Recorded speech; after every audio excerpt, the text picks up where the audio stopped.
Sika, Nusa Tenggara Timur. Kericuhan terjadi di lahan bekas HGU Nangahale di Kecamatan Talibura, Kabupaten Sika.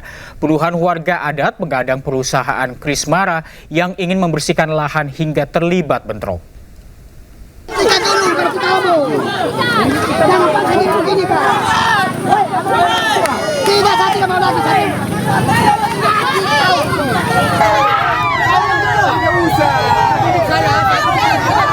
Kericuhan antar warga terjadi di lahan bekas HGU Nangahale, Kecamatan Talibura, Kabupaten Sika, Nusa Tenggara Timur.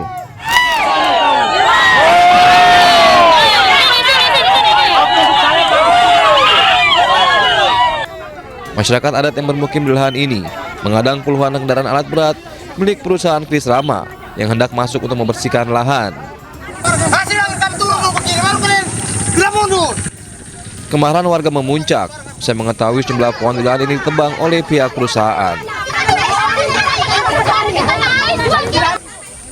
Aksi saling lempar batu dan busur panah pun tak terhindarkan dan menyebabkan sejumlah karyawan perusahaan terluka.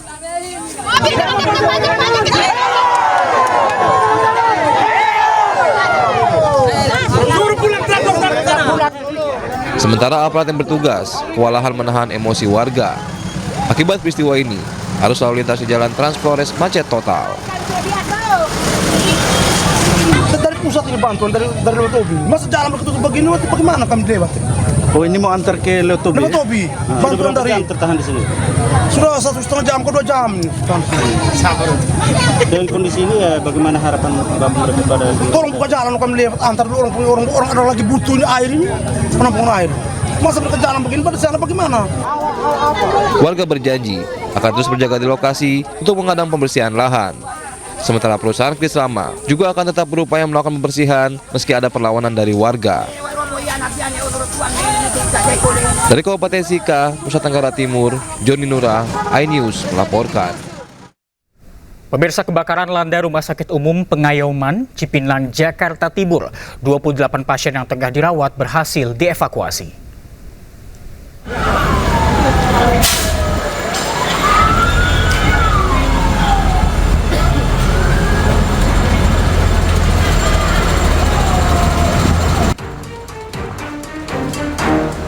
Kebakaran melanda Rumah Sakit Umum Pengayoman Cipinang, Jakarta Timur Senin pagi. Kebakaran terjadi di salah satu gudang logistik di lantai 2 rumah sakit.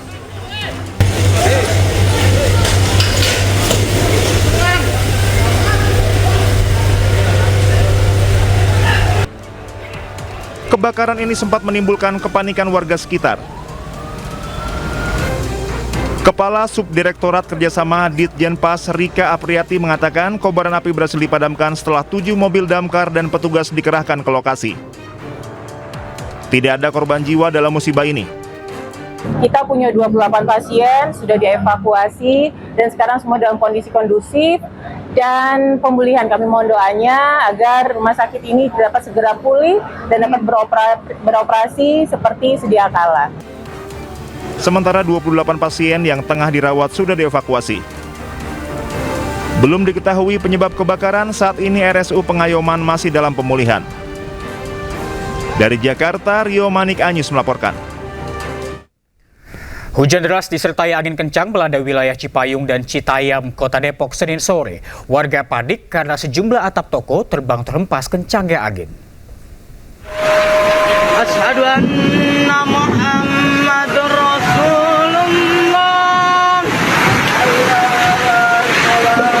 Astagfirullahaladzim. Allahu Akbar. Allahu Akbar. Allahu Akbar. Inilah kepanikan warga saat hujan deras disertai angin kencang menerjang wilayah Cipayung dan Citayam, Kota Depok, Jawa Barat. Kuatnya hembusan angin mengakibatkan banyak benda berterbangan dan menumbangkan beberapa pohon, hingga menimpa lampu lalu lintas yang membuat arus lalu lintas tersendat. Usai badai mereda, sejumlah rumah dilaporkan rusak tertimpa atap yang berterbangan disapu angin kencang. Tidak hanya itu, sebuah papan baliho berukuran besar serta atap pertokoan ikut ambruk. Bahkan, papan penanda di area SPBU pecah setelah terhempas angin kencang. Tapi tapi ada beberapa juga sih yang rentan akan jadi tumbang lagi berikutnya gitu. Tapi saya udah bilang tadi ke bagian DLHK untuk bagian pengamanan pemotongan pohon ini mungkin segera dilaksanakan esok hari gitu ya. Karena kalau sekarang karena banyak yang tumbang, jadi nggak bisa sekarang. Jadi yang dilakukan sekarang ini yang urgent saja. Petugas Dinas Lingkungan Hidup dan Kebersihan Kota Depok yang diterjunkan ke lokasi langsung membersihkan batang pohon yang menutup jalan dan membantu warga yang rumahnya rusak tertimpa atap dan batang pohon. Dari Depok, Jawa Barat, Iyung Rizky, iNews melaporkan. Banjir akibat luapan sungai menerjang permukiman warga di Kabupaten Bantaeng, Sulawesi Selatan. Banjir juga membuat poros jalan utama Makassar, Bulukumba terputus.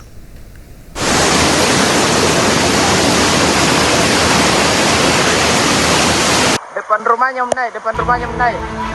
Luapan air dari sejumlah sungai di Kabupaten Bantaeng, Sulawesi Selatan menerjang permukiman warga.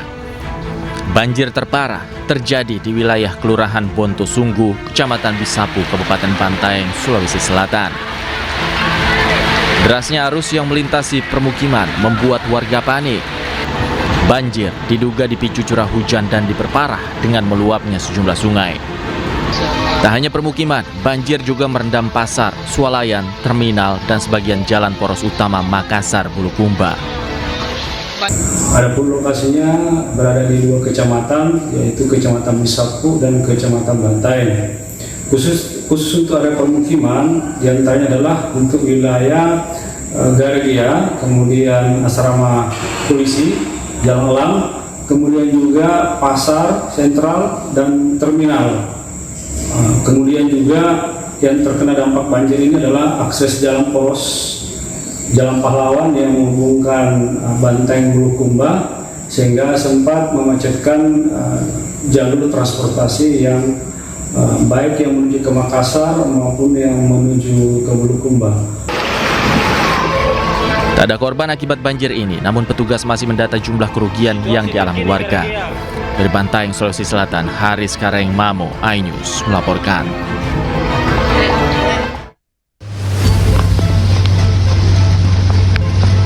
Bang, jangan kali bang.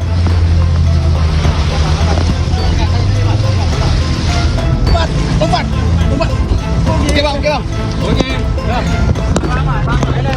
Jangan lupa.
Pemirsa, satu keluarga ditemukan tak bernyawa di rumahnya di Marelan, Kota Medan, Sumatera Utara. Diduga keluarga ini tewas karena menghirup asap genset saat listrik padam akibat banjir yang melanda Kota Medan.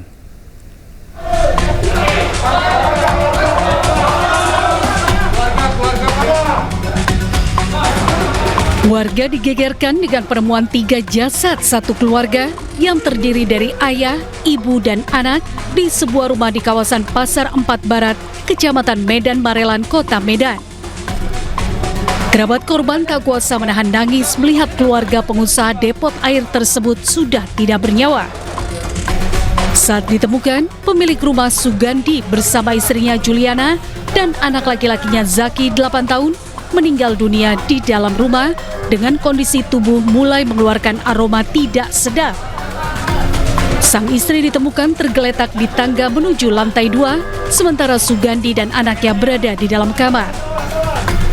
Diduga satu keluarga ini meninggal dunia karena keracunan asap genset saat terjadi pemadaman listrik ketika banjir yang melanda kota Medan. Kita cek ternyata ada ditemukan 3 mayat, 1 seorang perempuan, 2 laki-laki, 1 masih umur 8 tahun. Kondisi mayat kurang lebih umurnya itu 2 hari kematian, 2 hari, kematian 2 hari ya. Ketiga korban telah dievakuasi ke Rumah Sakit Bayangkara Medan. Dari Medan, Sumatera Utara, Yuda Bahar, iNews melaporkan. Jenazah korban bencana alam banjir dan longsor yang melanda wilayah Padang Panjang, Sumatera Barat digotong oleh polisi dan warga melewati jalan setapak di kawasan Lembah Anai.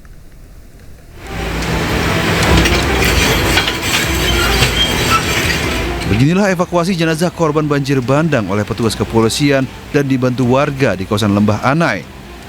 Peti jenazah digendong beramai-ramai dengan melewati jalan setapak untuk sampai ke titik penjemputan, di mana ambulans pengganti telah menunggu. Petugas dan warga harus menggendong peti jenazah sejauh 100 meter.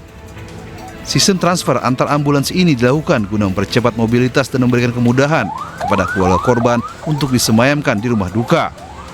Upaya membantu ataupun memfasilitasi dengan melalui jalur darurat melalui jalan kaki.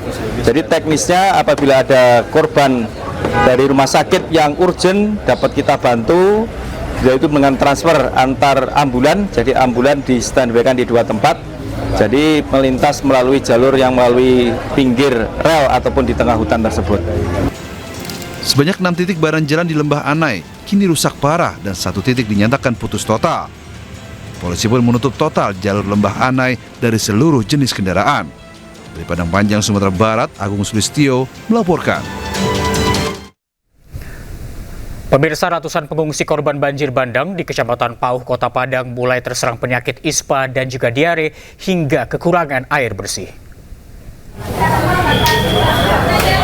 Sejumlah korban banjir masih bertahan di posko pengungsian, mulai terserang penyakit ispa, diare, dan juga gangguan kesehatan lain akibat udara yang tercemar dan kurangnya air bersih. Untuk memenuhi kebutuhan sehari-hari, warga terpaksa mengandalkan air mineral, isi ulang serta suplai tangki air yang didistribusikan PDAM dan juga relawan. Tidak hanya itu, pasca banjir, tumpukan material lumpur yang mengering memenuhi badan jalan. Setiap kali kendaraan melintas, debu pekat berterbangan sehingga memperparah kondisi lingkungan warga. Pengiriman bantuan bencana banjir dan juga longsor di Pulau Sumatera masih terus dilakukan. Kali ini TNI Angkatan Udara mengirim bantuan 90 helibox sembako di daerah terisolir di Tapaduli Utara. Melalui operasi udara, pesawat CN-295 milik TNI Angkatan Udara sukses menerjunkan bantuan paket sembako untuk korban bencana banjir di daerah terisolasi di Tapaduli Utara. Pengiriman bantuan menggunakan metode helibox dengan total 90 paket yang bermuatan 450 kg. Bantuan diterjunkan ke lokasi yang paling terdampak bencana dan sulit dijangkau menggunakan jalur darat di Desa Batu Arimo, Kecamatan Parmonangan. Bantuan diprioritaskan untuk memenuhi kebutuhan sekaligus menjaga suplai logistik untuk para korban. Ya, selain pengirim bantuan ke Tapanuli Utara, penyaluran bantuan juga dilakukan untuk korban di Sumatera Barat. Untuk mengetahui bagaimana proses penyaluran bantuan, kita telah terhubung dengan jurnalis iNews Bagus Prasetya Adi di Pangkalan Udara Sultan Syahrir, Padang. Selamat siang, Bagus. Bagaimana kondisi di saat ini dan apakah yang paling dibutuhkan oleh para pengungsi? Baik, Reza dan pemirsa, terkait update perkembangan korban jiwa yang meninggal dunia di Sumatera Barat akibat bencana alam banjir dan longsor di Sumatera Barat, hari demi hari terus meningkat.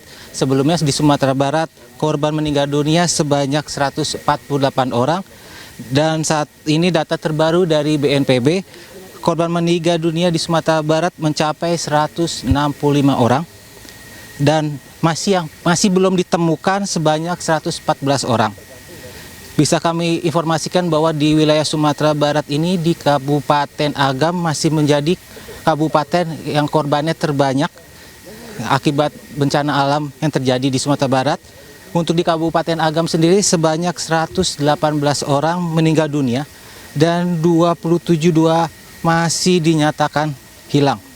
Terkait agenda BNPB hari ini, selain mengevakuasi dan mencari korban jiwa, saat ini saya sedang berada di Lanut Sultan Syahrir, di mana BNPB bersama Basarnas dan TNI Angkatan Udara melakukan pendistribusian bantuan kepada warga-warga ke wilayah Sumatera Barat yang dilanda banjir dan longsor, di mana akan menuju tempat terisolir di antara lain di Kabupaten Padang Pariaman, Maligi di Kabupaten Pasaman Barat, Talamau di Kabupaten Pasaman Barat, Kabupaten Pesisir Selatan, dan Kecamatan Palembayan di Kabupaten Agam.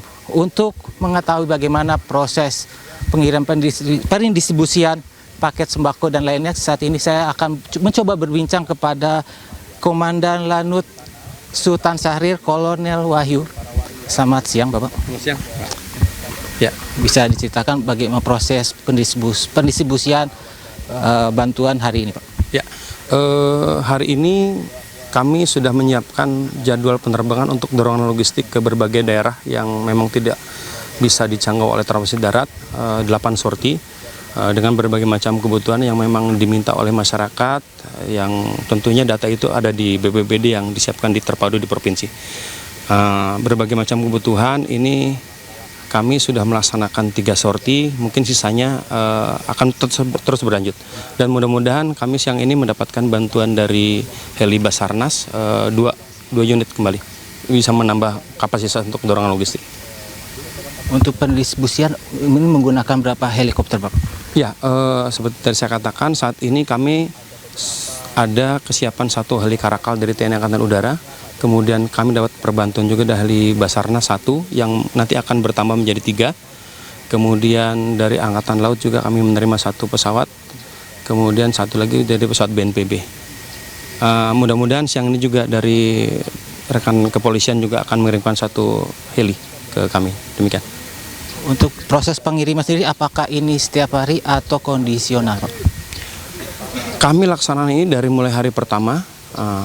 Tentunya dari pertama kita harus bisa memetakan dulu mana-mana daerah-daerah yang memang terisolir dengan terputusnya transportasi darat. Nah, setelah kita bisa memetakan dulu, besoknya yaitu di hari Senin kami sudah mengontrol itu, dan sampai sekarang kami tetap lakukan itu setiap hari rutin. Ya. Terima kasih, Pak, telah berbincang bersama kami. Baik.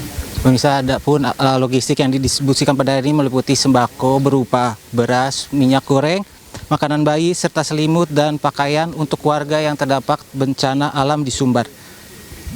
Untuk informasi kembali nanti kita update kembali di Sumatera Barat kembali kepada Anda, Reza. Baik, terima kasih Bagus Prastiadi melaporkan dari Padang, Sumatera Barat. Tetap berhati-hati, selamat bertugas kembali.